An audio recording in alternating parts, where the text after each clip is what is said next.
네, 안녕하십니까. 2부를 시작하도록 하겠습니다. 반갑습니다. 우리 1부에 우리 전영정 집사님이 너무 또 잘 정리해 주셔가지고 귀에 쏙쏙 오셨죠. 예. 또 이제 또 현직에 계시는 분이다 보니까 이게 또 참 이게 좋습니다. 들으면서 한 두 가지 정도만 제가 조금 보충해서 설명하면은 아까 말씀하시면서 그 당시 이제 윤치호 선생이 이제 부회장으로 있었고 회장은 이제 이상재 선생님. 이 초대 회장님은 이상재 선생님이고요. 우리나라 청년운동의 그 대부와 같은 분입니다. 그 다음에 이거는 저도 궁금한데 신성학교로 저는 알고 있는데 다시 신성학교고 거기에 핍박받았던 교회, 그 사람들이 다녔던 교회는 선천읍 교회로 저는 알고 있거든요. 약간 신성교회라고 이렇게 하셔가지고 혹시 그게 정확한 건지 아니면은 조사를. 저도 정확하게 한번 알아보겠습니다. 예. 그러니까 선천중학교라고 이렇게 이야기하기도 하고 선천신성학교라고 이제 또 이렇게 보통은 자료조사해 보면 그래 많이 나오더라고요. 교회는 선천읍 교회, 아마 그렇게 보편적으로 이렇게 이야기되는 바인 것 같습니다. 집사님께서 한번 조금 전반적인 부분을 이야기해 주셨는데 이걸 조금 더 이제 오늘 자세하게 보겠습니다. 그리고 참 이 이야기가 기가 막힌 게 당시에는 이제 일제가 한국 교회를 핍박한 이야기고 우리 민족을 억압한 그런 이야기인데 이거 살짝 이제 나라만 바꿔가지고 뭐 중국이라든지 뭐 이런 식으로 바꿔서 딱 오늘 들어보면은 거의 뭐 딱 맞아 떨어진다 이렇게 생각해 보시면은 또 재밌습니다. 자, 보겠습니다. 여기 선천학교, 옛날에 있던 그 선천학교가 이렇게 자리가 잡혀져 있었고 외국인 선생님들이 돈을 내어서 학교를 설립하고 운영하던 그런 곳이었습니다. 자, 선천학교와 재판 전말에 대해서 한번 보겠습니다. 장로회 선교회 총부로부터 받은 보고, 1911년 가을부터 교회 핍박이 심해지더라. 그리고 한국 교회를 학대하는 중에 있다. 평안도 선천이 그 중에서 가장 심하다라고 해서 아까 보여줬던 이런 사진들이 선천학교에서 하령회가 열리고 이제 복음의 운동이 학생들 사이에서 막 왕성하게 일어나고 있고 이 복음의 운동이 학교, 교회만 그치는 게 아니라 지역 사회 전반에 이렇게 영향을 미치고 있었습니다. 그래서 당시 선천에 있던 이 지역이 그리스도인의 비율이 50% 이상이 되었다고 그러죠. 70%에 달했다고 그럽니다. 7, 80%. 그러니까 이 도시 자체가 이제 기독교 어떤 정신을 가지고 지역 사회를 섬기고 복음 전도 활동을 하고 아까 이야기했던 차재명이라고 하는 자체 졸업생을 선교사로 이제 오지의 낙도로 파송을 하고 그 사람이 나중에 돌아와서 세운왕교회 초대 이제 담임 목사가 되고 이런 일들이 일어났으니까 얼마나 이 사람들이 열심히 그리고 또 활발하게 복음 사역지를 알 수가 있겠죠. 그리고 우리 한국 교회뿐만 아니라 세계 교회사를 봐도 가장 복음이 왕성하고 힘 있는 그런 교회들은요 항상 핍박이 찾아옵니다. 여기 우리 선천 지역에 있던 지역의 학교와 교인들에게도 동일한 그런 핍박이 찾아왔습니다. 근데 이제 1911년 가을부터 교회 핍박이 시작되었는데 사실 그냥 갑자기 핍박을 한 게 아니고요. 아까 이야기했던 그 한국에 있던 우리 서울 YMCA를 포섭해서 걔네들을 좀 일본 정부가 자기들의 어떤 하수 조직으로 이렇게 좀 끌어안고 이렇게 좀 이렇게 이용해 보려고 했는데 이 신앙이라고 하는 게 타협할 수 없는 어떤 부분들이 있다 보니까 말을 안 듣는 거죠. 그러니까 회유하고 좀 이렇게 좀 좋은 게 좋은 거지라고 이렇게도 이야기해보고 야 이제 돈 끊는다. 야 돈 끊기면 너희들이 고집부린 탓이야 뭐 이런 식으로 막 가스라이팅도 해보고 했는데 결국에는 진리를 타협하지 않거든요. 그러니까 뭘 하는 거예요? 핍박을 하는데 그냥 갑자기 핍박을 하는 게 아니라 일본 정부도 국제사회 안에서 자기들의 이미지가 있기 때문에 법령을 제정합니다. 이 법령이 제정되어지는 게 뭐가 있었냐면 이제 1908년에 이제 처음에 이제 논의가 되어가지고 1911년 초부터 이제 시행되어지는 게 이제 그 사립학교법이죠. 사학법 같은 게 이제 개정이 됩니다. 그리고 포교법 같은 것도 같이 개정이 되어가지고 이제 학교 내에서 이런 종교 활동이라든지 이런 것들을 하지 마라. 뭐 이런 사립학교 규정이 이제 일어나게 되는 거죠. 그래서 뭐 학교에서 뭘 가르치든지 이제 정부의 허가를 받아야 된다. 교사를 세우는 것도 뭐 이런 것도 다 일본 총독부의 허가를 받고 일본 총독부에서 편찬, 검증한 그런 교과서를 쓰도록 해라. 막 이런 것들을 이제 엄격하게 제한하기 시작하는 거죠. 그리고 포교 규칙도 만들어가지고 뭐 기독교뿐만 아니라 뭐 불교든 뭐든 간에 어쨌든 간에 포교 활동을 할 때 총독부의 허가를 받고 해야 된다. 위반할 시 이제 제재를 가한다. 이런 법령을 먼저 제정하는 거예요. 그리고 나서 그 법령에 맞추어서 핍박을 하기 시작하는 거죠. 그냥 무턱대고 막 조지는 게 아닙니다. 지금 우리도 이게 비슷한 수순이 항상 있는 거죠. 법이 만들어지고 나면은 그 법을 따라 이제 압박을 하든지 핍박을 하든지 이제 막 이래 들어온다라는 것입니다. 이런 얘기도 우리 조금 이따가 또 한번 자세하게 해보면 좋겠습니다. 선천의 선교 상황. 선천의 교회 학교는 미국인 휴 오넬 씨가 돈을 주어서 설립했다. 그리고 맥큐 씨가 운영을 하고 중학생 158인이 한편으로는 공부, 한편으로는 교회 일을 힘써 하면서 저희들끼리 재정도 내어서 졸업생 차재명 씨를 선교사로 남도에 파송해서 전도하기도 하고 장차 해삼이와 간도 등 이제 해외 선교도 하기로 하고 국내 청년의 활동력이 이곳이 가장 왕성했다라는 것입니다. 야, 이러니까 어떻게 일본 정부가 굉장히 눈여겨보고 있었겠죠. 저것들 봐라. 저것도 뭔가 위협이 될 수도 있겠는데 라고 하는 그런 딱 이렇게 찍어서 보고 있던 지역이었다는 것입니다. 그래서 1911년 10월 12일에 학생 3인이 포박을 당합니다. 얼마 후에는 또 교사와 학생들도 붙잡혀서 서울로 올려 보내지는데 학교는 그럼 이제 휴교령을 내려서 쉬게 되는 거죠.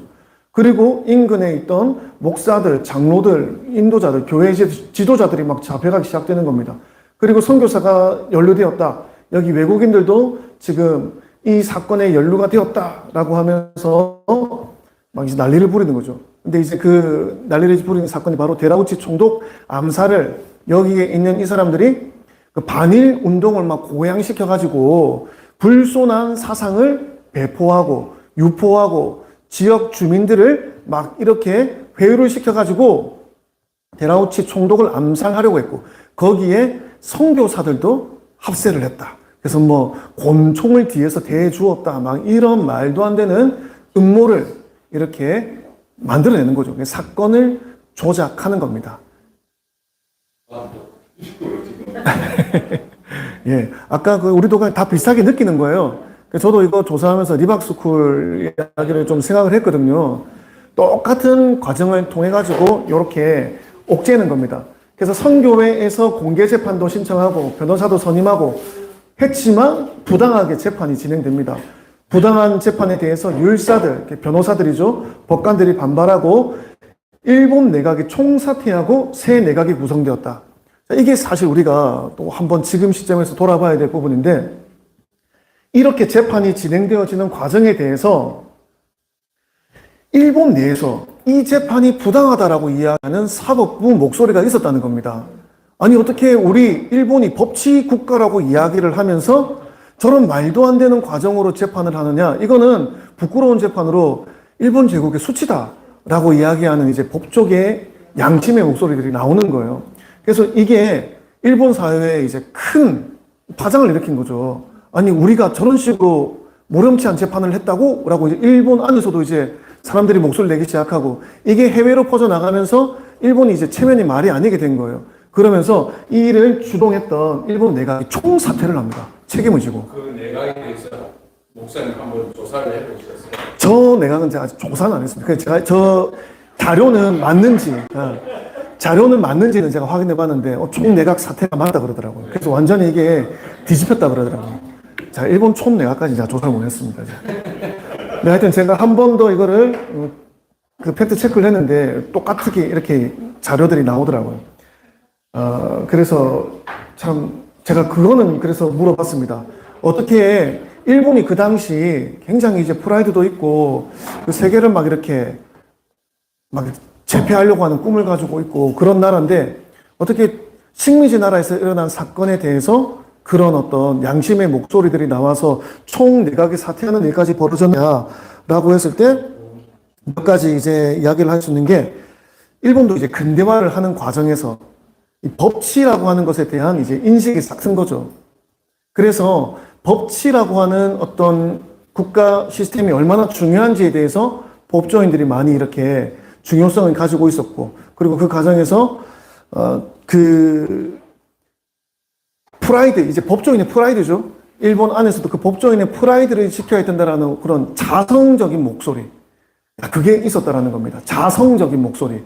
그래서 자기들 안에서 이거는 잘못됐다라고 이야기할 수 있는 그 자성의 목소리가 있었다는 거죠. 그래서 지금 이거를 제가 읽을 때마다 지금 우리 사법부의 어떤 현실을 보면서 부끄럽다. 자, 이건 100년도 전에 일본 사법부보다 지금 우리가 못하다라는 생각이 드는 거예요. 이번에 지금 이재명이 대통령 당선되고 나서 첫 번째 지금 발의하는 법안들이 어떤 것들입니까? 예, 뭐 이재명 이제 면소법이라든지 뭐 재판 중단이라든지 뭐 다른 것보다 제일 먼저 지금 하고 있는 게 이런 거고, 대법관 지금 임명해야 되는데 지금 자기 변호사 하던 분을 이제 대법관으로 지금 넣으려고 하고 막 그런 거죠.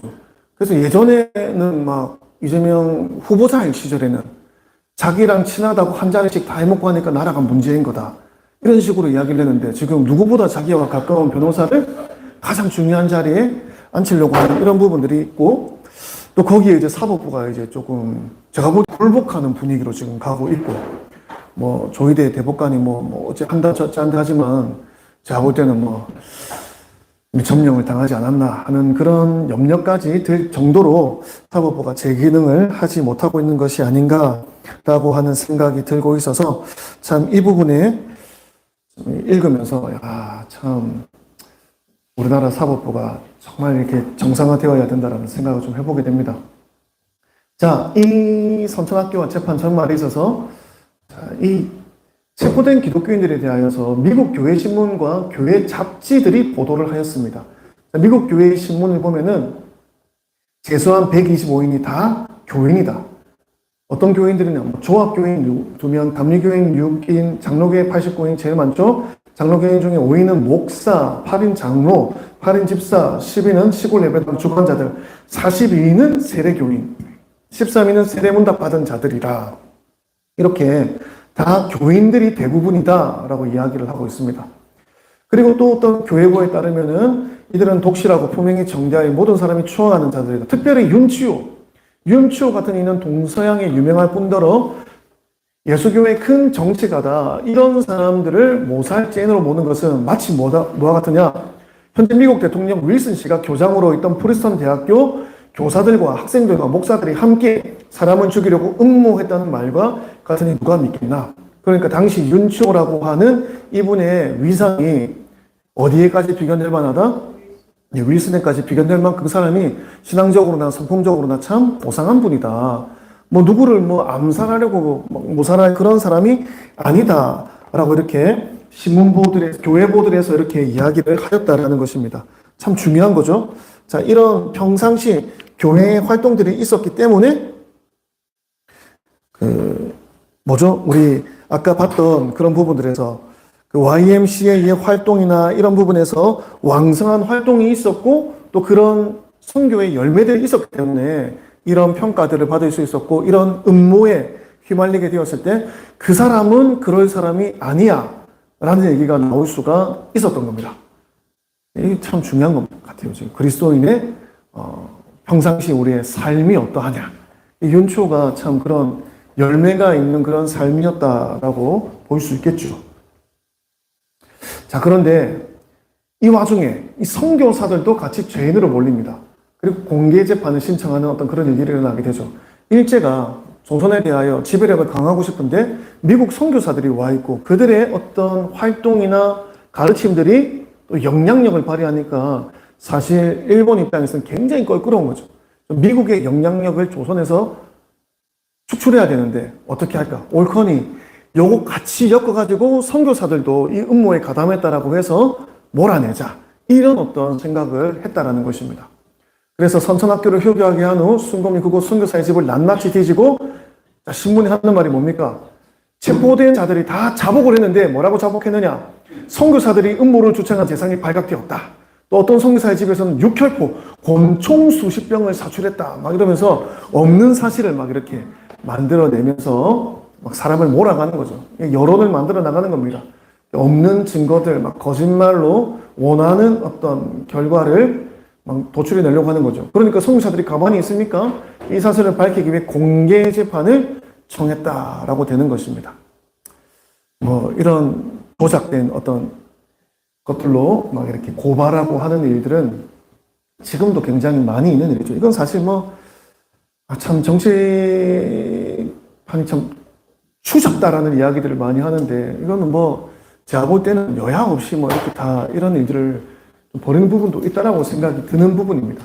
어쨌든 정직하게 해야 되고 거짓말하면 안 되는 부분인데, 일제가 이 부분에 있어서 굉장히 우리 크리스찬들을 거짓말로 음모로 이렇게 핍박을 하기 시작했다라는 것입니다. 미국 교회 신문과 교회 잡지의 보도, 체포된 기독교인들에 대하여 이제 보도가 막 일어나기 시작하는 겁니다. 미국 교회 제도안 125, 이거 아까 했던 거죠. 자, 그래서 1912년 6월 28일 불공평한 공개 재판이 열리게 됩니다. 처음에 한 600명, 700명이 잡혀왔는데, 그 중에 이제 6월 28일 날 첫 번째 이제 공개 재판이 열려가지고 여기서 이제 123명이 이제 그 죄수가 되게 되는 거죠. 교인의 변호를 위해 선교사들이 고용한 변호사들은 재판이 다가오자 잠시 갇힌 사람들을 명예할 뿐 다시 면회가 허락되지 않았다. 사람을 만나서 얘기를 들어봐야 이렇게 변호를 할 수 있는데, 만날 시간을 안 주는 겁니다.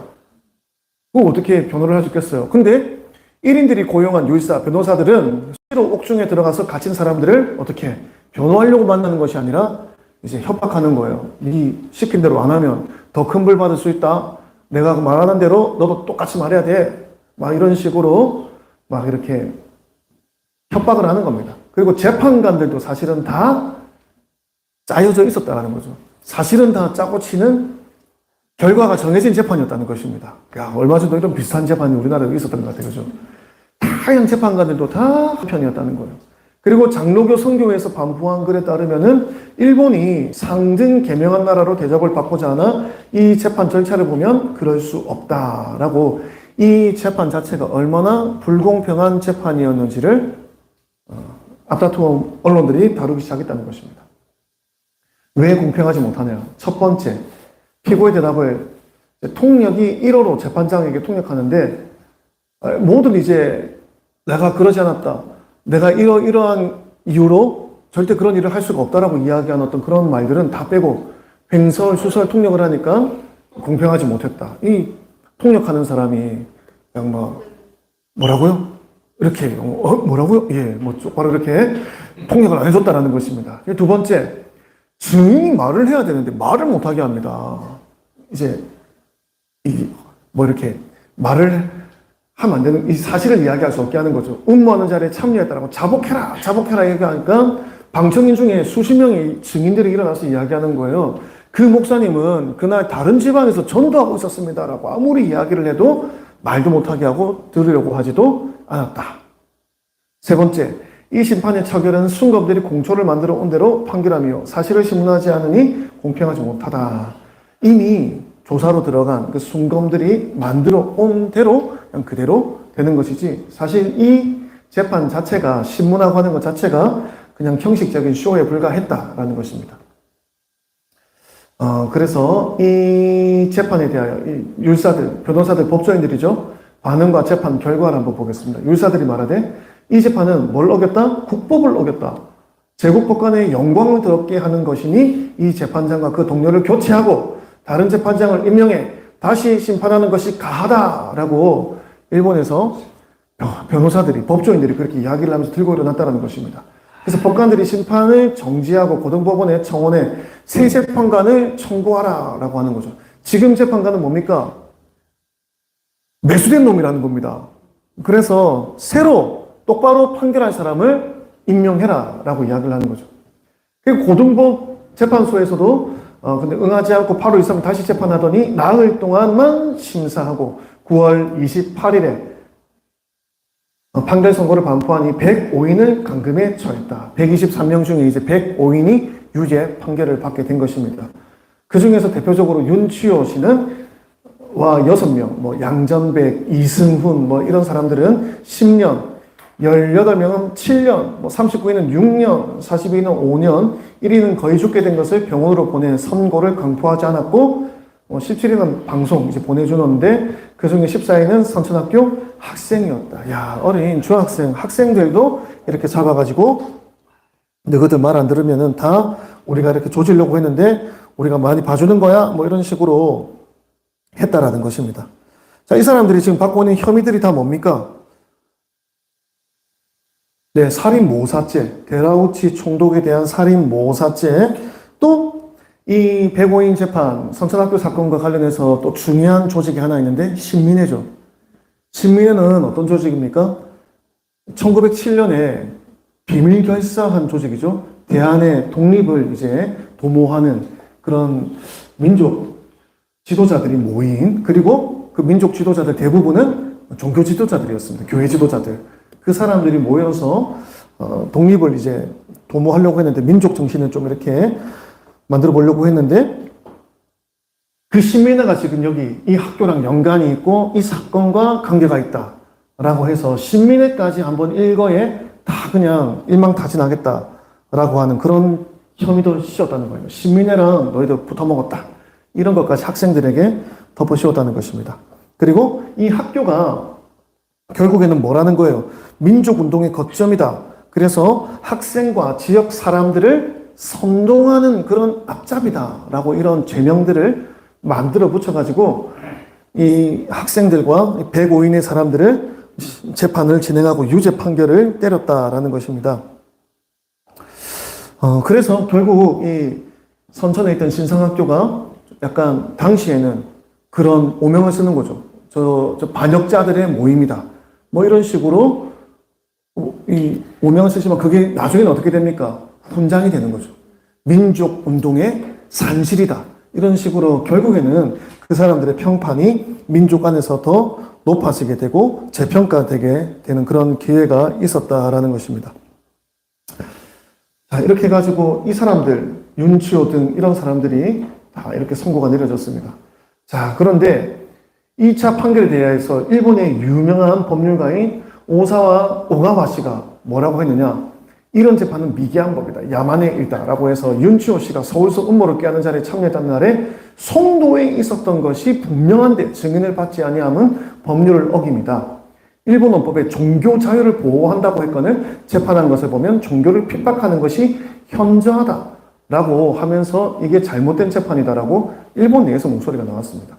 그리고 이런 말이 각국 신문에 전파되며 일본의 불법함을 세상에서 비평하더라. 그래서 최종 선고를 이렇게 내립니다. 105인이 이 판결을 불복하여 고등법원에 항소해 금년 3월 20일에 해가 바뀌었죠. 선고했는데 윤치호, 양기탁 등 5인은 각각 6년, 10년에서 좀 줄었죠.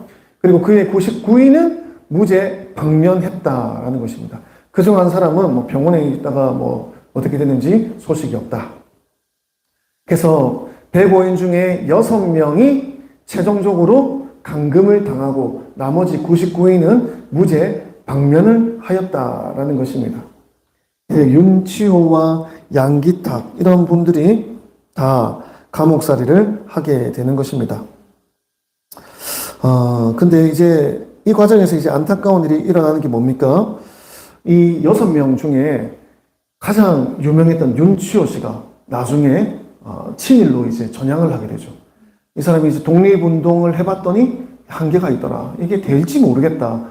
그리고 너무 고문과 핍박이 심하니까 그냥 처음에는 이제 일제가 하는 말에 대해서 이제 반항을 하지 않는 곳으로 가다가 나중에는 친일로 전향을 하게 됩니다. 나머지 뭐 이승훈이라고 하는 분은 계속해서 이제 민족 지도자 활동을 했죠. 그래서 민족 지도자 33인에 같이 이렇게 성명을 선을 남기기도 하고 계속해서 활동을 했지만 참 안타깝게도 저 열심히 했던 윤치호 씨가 돌아서게 되는 핍박이라고 하는. 씨가 나중에 네. 해방 후에 인천인가 어디 자기 집에서 암살당해요. 내국자들한테. 너무 안타깝죠, 사실은. 굉장히 안타까운 어떤 그런 네, 인생을 보내게 됩니다. 근데 참 이 핍박이라고 하는 게 찾아올 때 반응이 이렇게 달라지게 되는 것 같아요. 나머지 양기탁, 이승훈 또 몇몇 사람들은 6명 요주의물 아니겠습니까? 일제가 계속해서 감시하거든요. 그래서 왕성한 활동은 사실 못합니다. 항상 감시하에 있었기 때문에. 그렇지만 전향하지 않고 배신하지 않고 신앙생활하고 또 학교 안에서 계속 아이들 가르치고 뭐 이런 일을 하다 보니까 나중에는 이제 애국자로 이름을 남기게 되지만 윤치호 씨는 돌아서게 되는 어떤 그런 상황이 있었다. 지금도 마찬가지인 것 같아요. 어떤 핍박 앞에 우리가 어떻게 반응하느냐라고 하는 것은 우리 모든 기독교인들이 앞으로 미리 먼저 생각을 해 두어야 될 어떤 그런 방향성이라고 생각합니다. 특히 앞으로 어떻게 전개될지는 아무도 모르는 것이지만 현 정권이 좀 느끼기에 우리 교회는 좀 길들여야 될 대상이라고 생각하지 않을까. 저는 좀 그렇게 생각을 해요. 계속해서 이제 거리에 나와서 외치던 사람들 다 기독교인들이었고, 윤석열 대통령 지지하던 사람들 거의 대부분이 기독교인들이었고, 차별금지법 민주당에서 계속 발의하고 있지 않습니까? 그 계속 반대하는 사람들 누구예요? 다 기독교인들 아닙니까?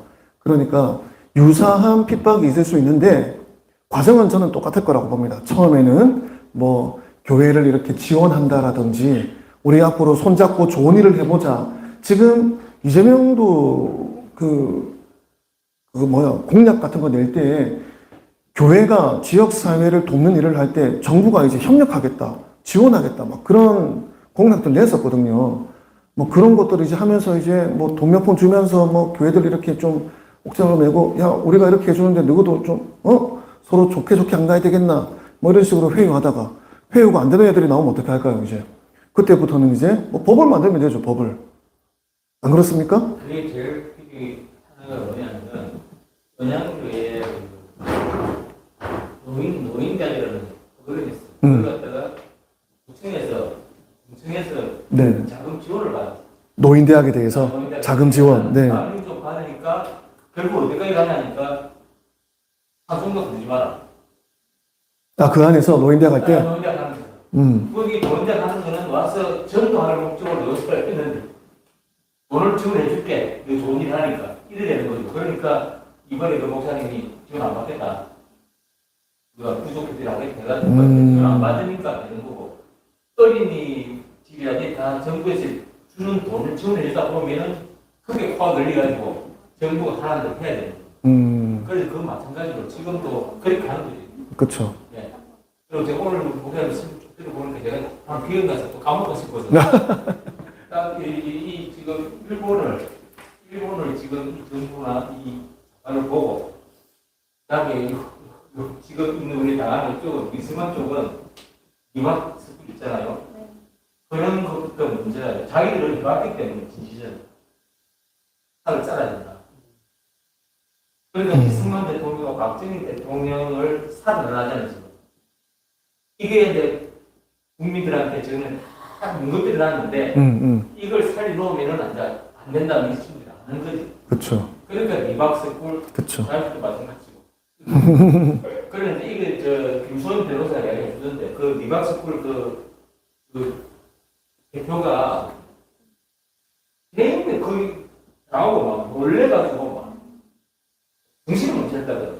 그럴 때는 딱 중단을 시키고 변호사를 딱 이때 시키고 변호사를 안 된다 하고 그 방법을 가르쳐 주더라고. 당황하지 말고 가족이 없기 때문에 앞서에 들어왔을 때 그런 거 갖다가 배울 일 해놔야 된다고. 안 그러면은 언제나 그러니까 이 자유민주주의 공화국에서 이런 거를 염려하고 걱정하고 논의해야 된다는 자체가 지금 굉장히 우리 자유가 심각하게 침해를 받고 있다라는 그런 것이겠죠.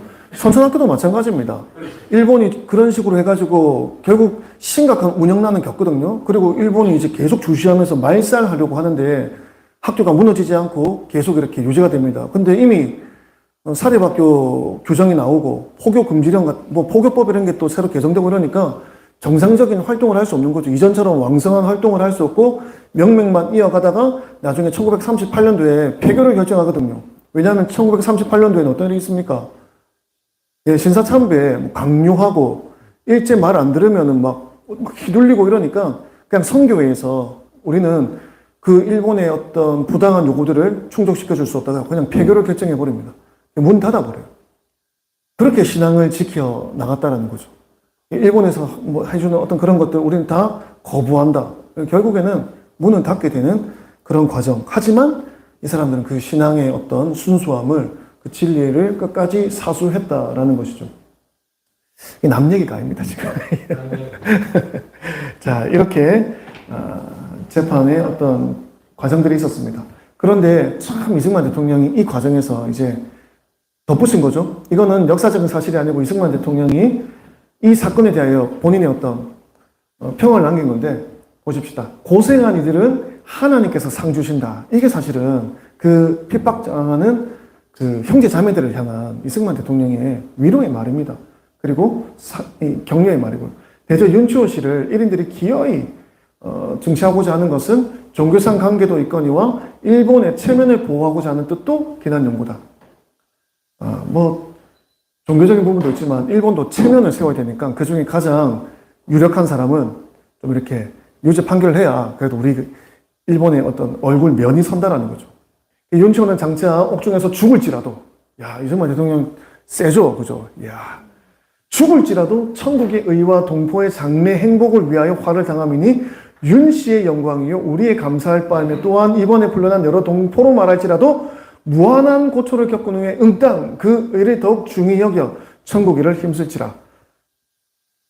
대단한 어떤 믿음입니다. 동일철길에도 똑같은 말이 이승만 대통령이 말씀할 때. 네. 그래서 성경에도 나를 위하여 너희를 욕하고 핍박하고 모든 악하다는 거짓말로 비방하면 너희에게 복이 있나니 기뻐하고 즐거워하라. 너희가 하늘에서 상 받을 것이 크리라. 너희 전에 있던 선지자들 이같이 핍박하였느니라. 마태복음 5장 11, 12절 말씀을 인용하여서 위로를 하는데 이 어찌 일시에 위로하는 말뿐이리요 진실로 라고 하면서 이제 정말 더 깊은 믿음으로 들어가는 것이 믿는 자의 피는 자, 뭐라고 되어 있습니까? 예수교의 CO라고 되어 있죠. 야, 피 흘림 위에 세워지는 것이 교회라는 이 진리가 너무 명확하게 선포되고 있습니다. 의로운 자의 핍박은 예수교 문명의 기초라. 오늘날 우리의 당하는 고난은 장래의 행복을 위함이니 어린 양이 이리의 무리에게 가는 것 같이 순종하는 중에서 하나님의 대의를 세워서 이로부터 세상의 모든 권세를 이기리로다. 아멘. 여기서는 아멘 해도 괜찮을 것 같아요. 그죠? 아멘. 야, 예수교라고 하는 것이 본질적으로 핍박과 피 흘림 위에 세워지는 것이고 그렇게 기독교 문명을 세워나가는 것이라는 것을 이야기하였습니다. 그래서 오늘 당신들이 흘린 그 피는 장차 우리 민족이 예수의 나라로 세워지는 씨가 되고 마중물이 될 것이다. 당신들의 영광이다. 하나님의 대의다. 라고 이렇게 격려하고 있습니다. 그래서 실제로 이때 이 핍박을 이겨낸 경험이 한국 교회 안에 어떤 힘이 됩니다. 그래서 이 핍박이 있던 당시에는 교회가 잠시 위축되고 정체되지만 사실은 1905년부터 1907년까지 평양 대부흥 이후로 이 사건이 있기 전까지 교회가 폭발적으로 성장하거든요. 5만 명 남짓했던 교회가 20만 명까지 성장을 합니다. 근데 이 사건이 있고 나서 교회가 조금 이렇게 정체되고 이제 약해지는 시기가 있었습니다. 그런데 일제가 어찌된 일인지 좀 이게 교회 핍박을 살짝 풀거든요. 그래서 1918년까지 교회가 또 새롭게 부흥하기 시작합니다. 그리고 나서 1919년도에 3.1 독립운동이 일어나는 것입니다. 그때 대부분의 기독교인들이 나와서 만세를 부르고 민족 지도자 33명 중에 16명이 개신교 지도자들이었고 이런 일들이 일어나는 거예요. 이때의 핍박이 씨앗이 되어서 더 큰 하나님의 어떤 일을 하게 되는 것이고 마찬가지입니다. 로마 시대에도 극심한 기독교인들의 핍박이 있었죠. 근데 그 핍박이 끝나는 날이 언제냐면 이게 뭐 무조건 좋다라고 이야기할 수는 없지만 313년 그때 밀라노 칙령을 따라서 황제 이름 갑자기 생각이 안 나네요. 자, 콘스탄티누스 대제가 이제 기독교를 국교로 선포합니다. 근데 그 2년 전까지만 해도 311년까지만 해도 그 전 황제는요 기독교를 극심하게 박해했습니다. 성경을 읽지 못하게 하고 전도를 못하게 하고 굉장히 심각하게 교회를 핍박했단 말이에요. 특히 교회 지도자들을 한 명 한 명 색출해 내가지고 다 이렇게 순교하게 하고 막 그런 일들을 했는데 그 핍박을 이겨냈더니 313년에 콘스탄티누스 황제가 기독교를 국교로 선포하고 교회 핍박이 사라지게 되는 거죠. 자, 그런 것처럼 이러한 과정들을 통해서 우리 교회들이 성장하고 더 단단해지고 사람들 인식에 교회가 민족의 어떤 리더가 되는 것이구나.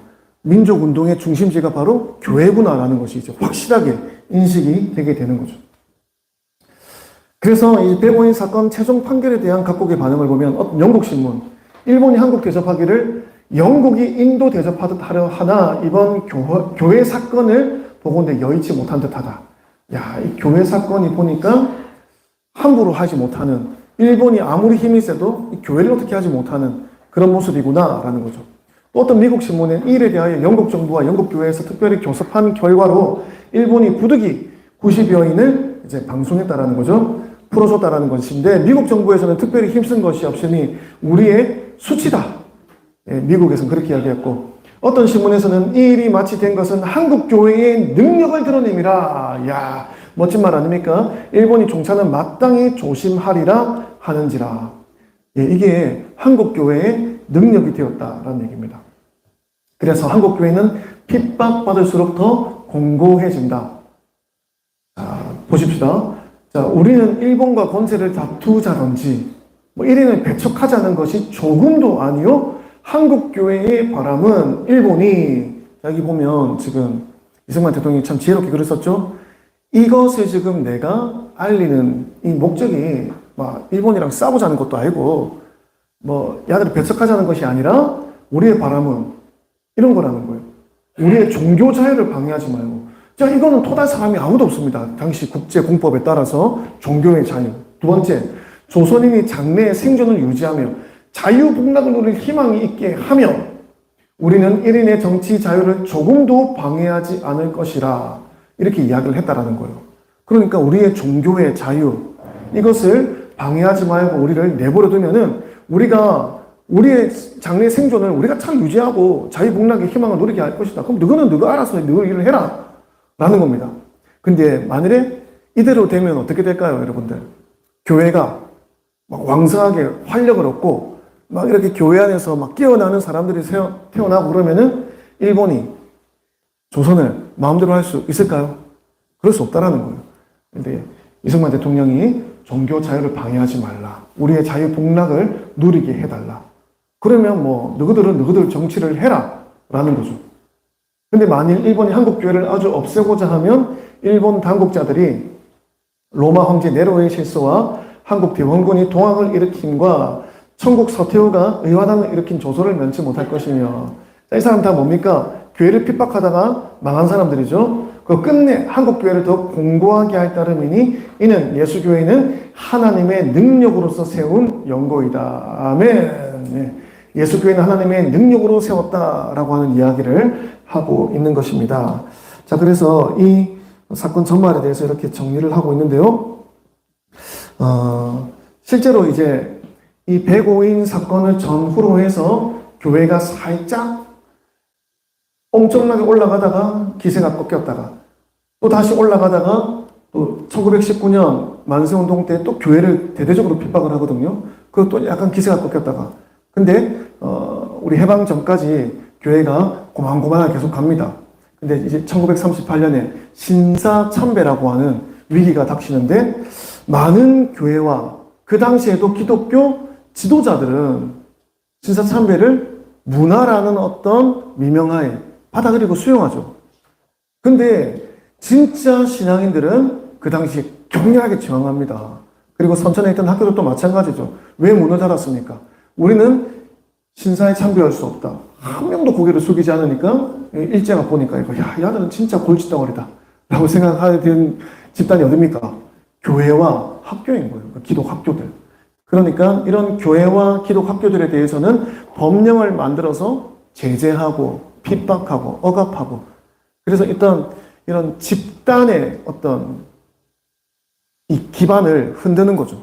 일단 집단의 기반을 약화시킨 다음에 그 다음에 어떻게 하는 거예요? 이런 음모와 같은 사건을 일으켜서 배고인 사건 같은 거 그 중에 특정 인물을 조지는 겁니다.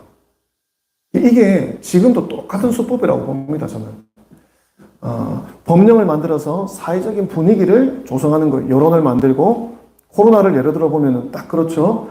코로나라고 하는 방역 지금 너무 중요한 시기에 와 있는데 누가 말을 안 듣느냐? 교회들이 말을 안 듣는다라고 이렇게 언론 플레이를 하는 겁니다. 그리고 나서 뭘 하는 거예요? 방역법이라고 하는 것을 시행을 하지 않습니까? 제정해서 시행을 하고 그래서 뭐 집합금지법이라든지 뭐 이런 여러 가지 뭐를 막 만들어.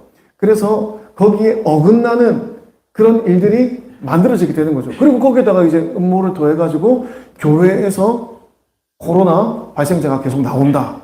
이렇게 그냥 탁 특정 찍어 딱 찍어버리면은 이런 사건 되는 겁니다. 그럼 어떻게 돼요? 똑같이 코로나 기간에 어떤 일이 있었습니까? 한국 교회가 아주 이렇게 극심한 어떤 위축과 하락세를 맞이하지 않습니까? 지금도 그게 다 회복이 안 됐다라고 이야기를 하는데 다만 그때 예배를 못 드리니까 우리 한국교회 성도들 사이에서 어떤 말이 나왔냐면 당연한 줄 알았던 우리 예배가 이렇게 귀한 것인 줄 몰랐습니다. 이런 얘기를 하면서 막 모이기에 힘쓰는 그런 분위기들도 막 일어나더라는 것입니다. 그래서 막 어떤 교회들은 뭐 그런 방역 수칙 뭐 있지만 막 우리는 예배 드린다라고 해서 막 이렇게 예배 드렸던 교회들도 있고 막 그런 역사들이 있었다는 거죠. 그래서 여러분들 이런 어떤 과정들을 통해서 일제가 한국 교회를 핍박하려고 하였지만 뜻을 이뤘다 못 이뤘다? 이루지 못하였다라는 것입니다. 그래서 지금 우리나라도 최근에 미션스쿨에서도 누가 뭐 미션스쿨인데 뭐 어쩌라고 다 같이 우리 공교육의 법안에 어떤 영향 아래 있어야지 다 거기에 따라야지 학교 안에서 특정 종교에 대해서 가르치지 마라 라고 이야기를 하는 거죠. 그래서 미션스쿨들도 어떻게 영향을 안 받을 수가 없죠. 뭐 저항하고 했지만 이게 법령으로 정해서 막 이렇게 벌금 때리고 막 그러니까 그 이제 체풀이라고 하는 것을 이제 강제할 수는 없죠. 선택에 맡기게 되고 그 예배와 어떤 그런 신앙에 관한 부분들을 이제 수업으로 만드는 거죠. 종교와 생활이라든지 뭐 종교학 이런 식으로 해서 개신교 신앙도 가르치지만 종교학이라는 큰 카테고리 안에서 다른 종교도 다뤄야 되는 그런 상황이 되는 거예요. 결국에 이 사람이 결국에는 이렇게 법의 영향을 받게 된다는 것입니다. 그래서 공교육 정책에 따라서 사교육 누구든 미션스쿨이라고 해도 따라야 된다라고 하는 이런 부분들이 지금 결정적으로 아주 도드라지게 나타나는 게 리박스쿨 같은 이야기죠. 리박스쿨 그 학교의 정체성 자체가 리, 승만, 박정희 이런 부분에 대한 어떤 정체성을 배우는 학교 아닙니까? 근데 그 막 문 강제로 따고 들어가가지고 막 야들 봐라, 극우를 기르는 단체다 뭐 이런 식으로 프레임 씌워가지고 막 강제로 막 조사하고. 아까 그 인턴 기자를 보내 자원이 주니까 나도 이거 배우고 싶어요. 그런 식으로. 네, 배우고 싶어요. 내가 이거 해가지고. 근데 거기가 다 알아. 그러니까 비슷한 거다, 그죠? 조작이 있고, 음모가 있고, 선동이 있고, 막 이런 부분들로 하는데, 일제가 했던 부분들을 지금 특정 정당과 뭐 중국, 뭐 이런 데 이렇게 대입시켜가지고 한번 가만히 쳐다보면은, 똑같다. 하는 짓이 똑같다라는 것을 우리가 볼 수가 있는 것입니다. 그래서 여러분들, 현대판 배고인 사건이 지금도 일어나고 있고, 이런 것들이요, 아주 스무스하게 언제 이렇게 됐지? 언제 이렇게까지 됐지? 하게끔 이렇게 일을 진행하는 거거든요. 그래서 우리 흔히 하는 표현으로 개구리, 뜨뜻한 물에 천천히 삶아 죽인다라고 하는 그런 표현이 지금도 똑같이 일어나고 있습니다. 그래서 제가 이것도 한번 찾아보니까 언제부터 이렇게 그 교육법안에 이렇게 사립학교들까지 이렇게 미션 스쿨들까지 이렇게 하게 되었냐 보니까 뭐 특정한 날짜가 없어. 뭐 그런 법이 언제 시행되고 뭐 이런 특정한 날짜가 없더라고요. 그 대만 이제 그런 걸 할 수 있는 근거가 뭐냐라고 보니까 대한민국 헌법 제20조 종교의 자유 보장 및 정교 분리 원칙에 따라서 교육기본법, 초중등교육법, 공교육의 중립성 및 학생의 종교의 자유를 보장한다. 학생의 종교의 자유를 보장한다라고 하는 이 법안을 해석하기에 따라서 우리는 그죠. 내가 미션 스쿨에 들어갔어. 나는 그 미션 스쿨 안에서 내가 종교의 어떤 자유를 누리고 싶은데 이 법안으로 이제 종교를 업어가고 싶은 사람은 어떻게 해석합니까? 제가 학생인데 지 스스로 그걸 결정하게 내비두라는 거예요. 애가 스스로 결정하게 강요하지 마라 뭐 이런 거죠. 아니 그 미션 스쿨에 들어갔으면 그 학교의 정체성과 그 학교의 어떤 존립의 이유가 있을 텐데 그거 다 제끼고 그냥 내가 학생들 안 하고 싶으면 안 해도 돼 뭐 이런 식으로 하는 거. 그게 종교의 자유라는 겁니다. 그러니까 이게 법을 해석하는 어떤 그런 부분에 따라서 우리 특정한 미션 스쿨, 사립학교라 할지라도 국가가 정한 어떤 교육과정을 따라야 한다. 그래서 종교 교육도 학생이 스스로 결정하도록 하라. 라고 하는 그런 겁니다. 이게 사실은 종교의 자유를 오히려 침해하는 부분이라고 생각되어지는데 어떻게 정부에서 또 국회에서 이런 법령과 정책들을 만들어가지고 계속해서 하는 거예요. 특히 헌법재판소나 대법원 이런 데들은 이런 부분에 있어서 굉장히 강경하더라고요. 그래서 학생의 종교의 자유, 공교육의 중립성을 엄청나게 강조하면서 학교에서 종교 가르치지 마라, 예배드리게 하지 마라. 이거를 지금 주장하는 게 현재 대한민국 현실입니다. 사실 종교의 자유가 있다 없다라고 우리가 굳이 따져서 생각해 보면은 뭐 중국이나 아니면 다른 이슬람 국가나 비슷한 기독교에 대해 특히 비슷한 어떤 그런 부분이다라고 이야기하는 거죠. 그래서 이런 걸 어기면 어떻게 한다? 벌금을 때린다라는 것입니다. 자, 그래서 이런 부분에서 굉장히 안타깝고 다만 이승만 대통령이 보니까 그 1913년 2월에 이제 하와이로 넘어가가지고 이 책이 언제 나온 줄 아십니까? 1913년 3월에 나옵니다. 3월에 집회 끝나고 출간을 바로 했다 그러더라고요. 2월에 갔는데 한 달 만에 다 정리해서 출간을 바로 했다라는 거죠. 그리고 이게 그 교회와 그리고 또 선교사들을 통해 가지고 한인 커뮤니티 그리고 또 미국 사회 뭐 이렇게 넘어가 가지고 시장에 또 많이 알려지게 되었다라고 이야기를 하더라고요. 그래서 이승만 한글로 썼죠? 네, 처음에 한글로 썼던 걸로 알고 있습니다. 우리 그 뒤에 원본도 보면은 네, 한글입니다. 그렇습니다. 그리고 여기 우리 책에는 안 나오지만 길선주 목사님도 이 사건에 연관이 되어 있더라고요. 직접적인 피의자는 아닌데 길선주 목사님의 첫째 아들 길진영이라고 하는 분이 선천학교에서 교사로 있었다 그러더라고요.